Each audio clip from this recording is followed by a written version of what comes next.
పదవులు మీకే, పైసలు మీకేనా అన్న. ఎవరినన్నది? ముఖ్యమంత్రి రేవంత్ రెడ్డిని అంటే నాలేదా? నాకేమర్థమైందంటే 20 నెలల నుంచి మన మునుగోడు నియోజకవర్గంలో రోడ్ల కాంట్రాక్టర్లకు, దేనికి బిల్డింగ్ కట్టిన వాళ్ళకు, సీసీ రోడ్లకు, దేంట్లకు ఒక్క రూపాయి మీద వస్తలేదు.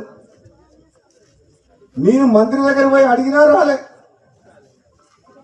100 సార్లు తిరిగినా రాలే.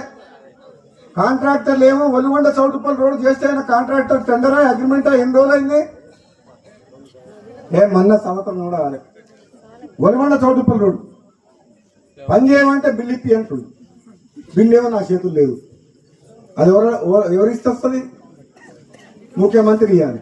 నేను ముఖ్యమంత్రి ఉద్దేశించి అదే అన్నా, ముఖ్యమంత్రిని విమర్శిస్తలేను, పార్టీని విమర్శిస్తలేను. ప్రజలు నన్ను అడుగుతున్నారు, ప్రజలు రోడ్డు చేయమంటుండ్రు, ఇంకేదైనా పని చేయమంటుండ్రు. పదవులలో మీరే ఉంటుండే, పైసలు మీరే తీసుకుంటుంటే, మీ నియోజకవర్గం పోతుండే, పదవులు కూడా మీకే ఉండే. కనీసం నాకు పదవి అయినందుకు కనీసం పైసలన్నీ రాదంటున్నాను అనాలా వద్దా? పదవులు మీకైనా తీసుకోరు, పదవులు మీరు అనుభవించినా పర్వాలేదు, మాత్రం నాకు అన్యాయం చేసినా పర్వాలేదు, కానీ మా మునుగోడు నియోజకవర్గానికి నాకు ఎన్నుకున్న ప్రజలకు అన్యాయం చేయకుండా ఈ మునుగోడు సహకరించమని చెప్పింది. మీరు ఇంతకంటే మంచి ఎమ్మెల్యే ఎడ దొరుకుతుంది?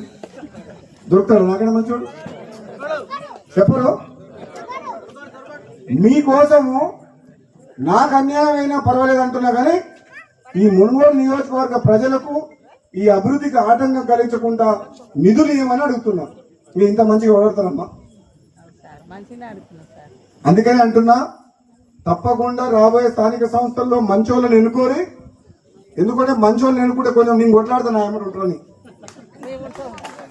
లేకపోతే మళ్ళీ ఎక్కడికైనా పోయింది అనుకో, రమ్మంటే మళ్ళీ ఎన్ని పైసలు ఇస్తామని అడుగుతారు, మళ్ళీ బేరం పెడతారు. మంచోళ్ళని ఎన్నుకోరి. ఇస్తున్నా, పదవి అనేది అధిష్టానం నిర్ణయం తీసుకుంటుంది. ఆ పదవి అనేది నాకు ఒక బాధ్యత తప్పితే అది వస్తే ప్రజలకు లాభం. అది వచ్చేటప్పుడు వస్తుంది. ఎన్ని రోజులు ఆపలేదు, మన ఆపగలుగుతారా? ఆపితే మనం ఊపుకుంటామా?